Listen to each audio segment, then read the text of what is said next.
आलेली आहे. 31 तारखेला जो भारत विरुद्ध इंग्लंड 20 सामना होणार आहे, त्या अनुषंगाने या MCAचे अध्यक्ष रोहितदादा पवार यांच्या मार्गदर्शनाखाली एक सुंदर असं स्टेडियमच्या माध्यमातून आणि प्रेक्षकांनाही सोयी सुविधा देण्याच्या दृष्टीनं या MCAनं काळजी घेतलेली आहे आणि भविष्यातही या ठिकाणी रोहितदादांच्या माध्यमातून या ठिकाणी बरेच सामने होणार आहेत.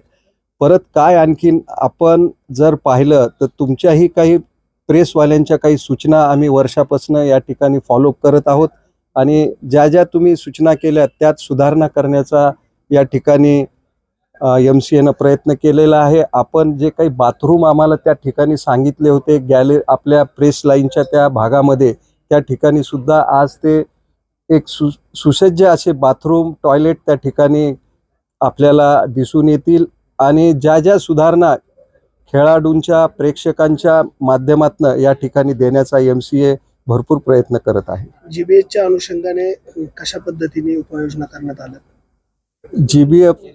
GBS आजार हा पूर्ण या राज्यामध्ये आपण बघतोय, त्याचा प्रादुर्भाव पुण्यातही काही रुग्ण आपल्याला आढळलेले आहेत आणि त्या माध्यमातून ज्या गाईडलाईन्स आपल्याला आरोग्य विभागानं महाराष्ट्र शासनाच्या दिलेल्या आहेत त्या पूर्ण MCA फॉलोअप करत आहे आणि भविष्यात त्याचा कुठलाही प्रेक्षकांना प्रादुर्भाव होणार नाही याची काळजी MCA करत आहे.